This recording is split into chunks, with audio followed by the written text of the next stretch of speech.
Cuando estaba en Ecuador hace muchos años, cierto miércoles el pastor rompió con su serie de predicaciones para hablar de la sumisión a las autoridades civiles. Y no entendía por qué hasta el día siguiente, cuando me tocó ir de compras a la ciudad y de paso pude visitar un locutorio para leer mi correo y ponerme al día con las noticias. Resultó que el presidente del país acababa de huir al exilio, así que era un tema muy actual. La situación política hoy en España no es tan extrema. Pero aún así, viene al caso pensar en lo que dice la Biblia de la sumisión a las autoridades civiles. Muchas personas están hartas de las restricciones extraordinarias que nos imponen, y en la vuelta paulatina a la normalidad habrá la tentación de saltarse las normas. Pero debemos resistir esa tentación. Leamos de Romanos capítulo 13. Romanos 13 desde el versículo 1.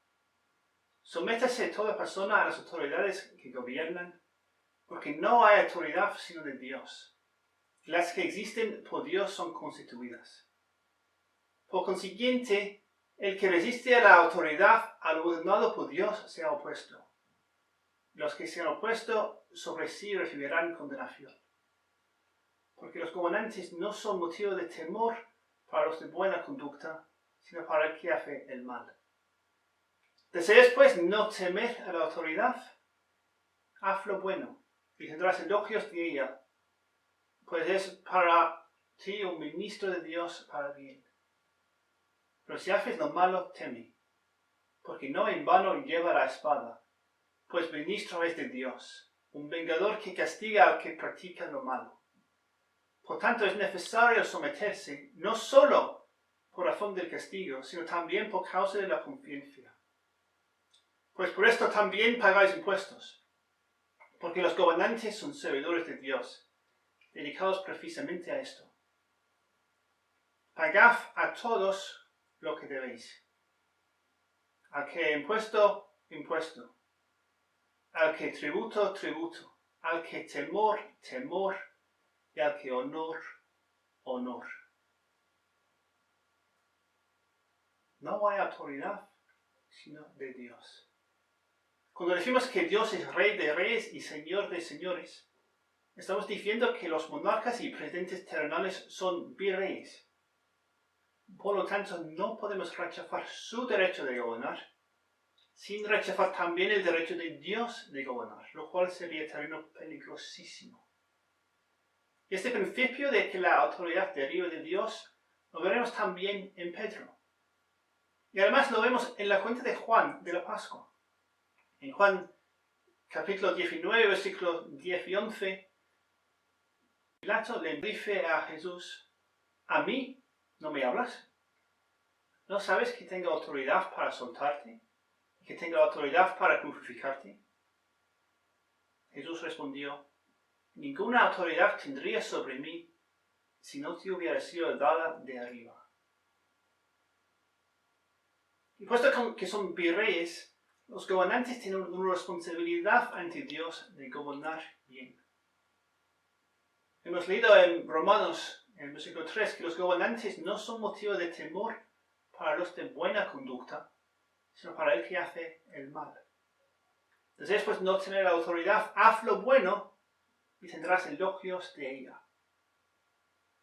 Me parece que muchos de los que vivimos en una democracia moderna podemos leer ese versículo sin pensarlo dos veces. Aunque si tienes una situación de inmigración irregular, puedo entender que te cueste más. Pero si paramos y lo pensamos bien, es una afirmación realmente sorprendente. Empezando con el ejemplo de Jesucristo. No hizo mal, pero Pilato le envió a la cruz. Pablo mismo conocía muy bien el abanico de castigos que los gobernantes aplicaban a los que provocaban malestar ciudadano, predicando que había un único Dios. En esta misma carta comenta que somos considerados como ovejas para el matadero. Pedro dice lo mismo que en Romanos 13, que los gobernadores son enviados por Dios para el castigo de los malhechores y alabanza de los que hacen bien. Pero luego dedica un capítulo a cómo debemos reaccionar cuando nos castigan por hacer el bien. Está claro que lo que pone aquí es un ideal que no siempre se da en el mundo real. Las personas que ejercen la autoridad son igual de imperfectas que nosotros y a veces son verdaderamente malvadas. Pues ¿dónde están los límites de la sumisión? Estar sujeto a la autoridad no quiere decir que no podamos criticar decisiones y comportamientos malos. Si te acuerdas de las circunstancias de la muerte de Juan Bautista, una princesa de la dinastía de Herodes se divorció para casarse con el hermanastro de su marido. Y Juan criticó al segundo marido, Herodes Tetrarca, el virrey de Galilea, el haberse casado con la esposa de su hermano. Y ella buscó su cabeza. Curiosamente, Jesucristo también criticó el matrimonio, por motivos distintos y de forma más sutil. Cuando algunos le preguntaban sobre el divorcio, contestó que un hombre no debe divorciar a su esposa salvo por el adulterio. E igualmente, una mujer no debe divorciar a su marido salvo por el adulterio.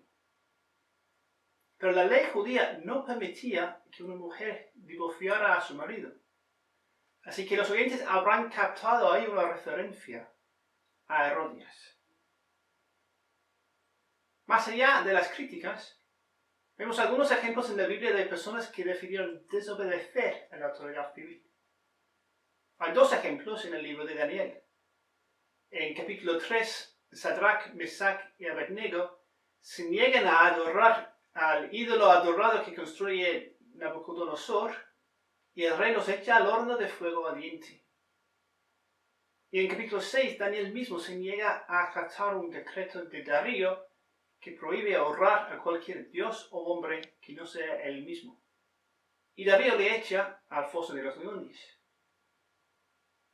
En el Nuevo Testamento tenemos el ejemplo de los apóstoles en Jerusalén. Hechos capítulo 5, versículos 27 y 29. Cuando los trajeron, los pusieron ante el concilio, y el sumo sacerdote los interrogó, diciendo: os dimos órdenes estrictas de no continuar enseñando en este nombre, y he aquí habéis llenado a Jerusalén con vuestras enseñanzas, y queréis traer sobre nosotros la sangre de este hombre. Mas respondiendo Pedro y los apóstoles dijeron: debemos obedecer a Dios antes que a los hombres. Y saltando al versículo 40, después de llamar a los apóstoles, los azotaron, les ordenaron que no hablaran en el nombre de Jesús y los soltaron.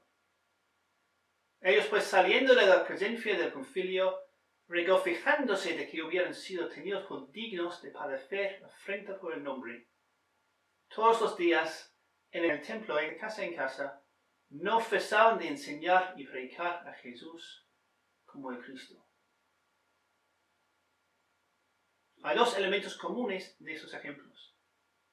Por una parte, hay una clara contradicción entre el decreto de la autoridad civil y un mandamiento de Dios. Y esa discrepancia entre dos autoridades se resuelve a favor de la más alta. Por otra parte, los infractores aceptan las consecuencias. Aunque rechacen la competencia del gobernador de decretar en contra de lo que manda Dios, no rechazan su competencia de castigar la desobediencia. Un ejemplo más interesante es el de Esther, que quebrantó la ley que prohibía entrar en presencia del rey sin invitación, arriesgando su vida para enterarle de un complot para erradicar el pueblo judío. Ahí no se trata de un decreto injusto en sí, sino de unas circunstancias que hacían que cumplirlo heriría de forma tan grave su conciencia que era preferible morir en el intento que vivir según la ley. Así que volvemos a la conciencia. Pablo argumenta desde el principio básico de la fuente de la autoridad, en Romanos 13, 5, que es necesario someterse no solo por razón del castigo, sino también por causa de la conciencia.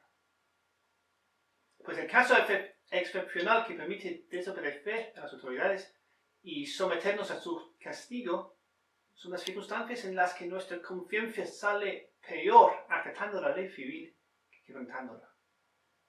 Y esto solo se da en situaciones bastante extremas. Porque sigue, pues por esto también pagáis impuestos, porque los gobernantes son servidores de Dios dedicados precisamente a esto.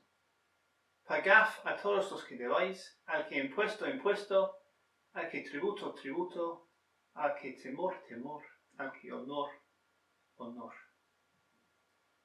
Si pagar impuestos para mantener a gobernantes que oprimen la verdad en pos de la paz social no supera el listón, me parece poco probable que ninguna medida de confinamiento que decrete el gobierno lo supere.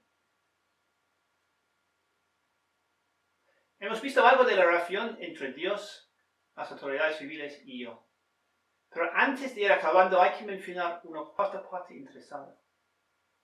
Las demás personas que ven nuestro cumplimiento o incumplimiento. Pedro dice en 1 de Pedro 2, versículos 11 a 15, Amados, os ruego como a extranjeros y peregrinos, que os abstengáis de las pasiones carnales que combaten contra el alma. Mantened entre los gentiles una conducta irreprochable, a fin de que en aquello que os calumnian como malhechores, ellos por razón de vuestras buenas obras, al considerarlas, glorifiquen a Dios en el día de la visitación. Someteos por causa del Señor a toda institución humana, ya sea al rey como autoridad, o a los gobernadores como enviados por él para castigo de los malhechores y alabanza de los que hacen el bien.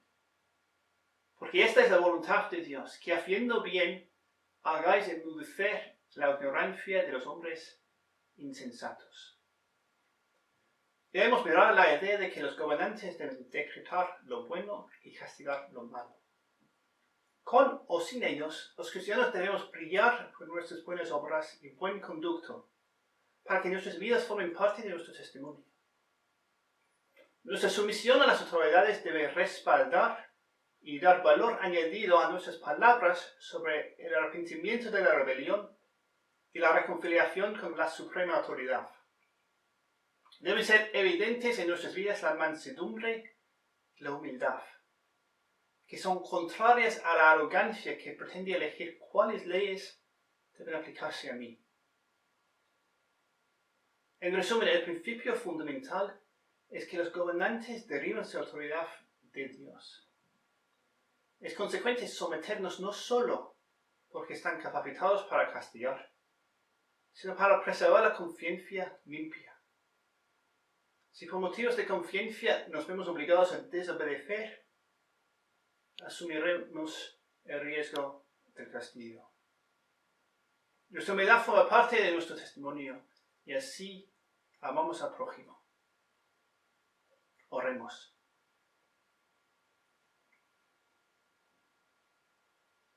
Para Dios, gracias que tú estás por encima de cualquier autoridad. En esta época de ordenanzas a veces frustrantes, ayúdanos a mantener la paciencia y la mansedumbre, a ser buen ejemplo y así brillar como testimonio a los demás de lo bueno que eres tú. Y pedimos por los gobernantes que les des sabiduría en las decisiones que toman sobre el desconfinamiento para buscar lo mejor para todo el pueblo. Amén.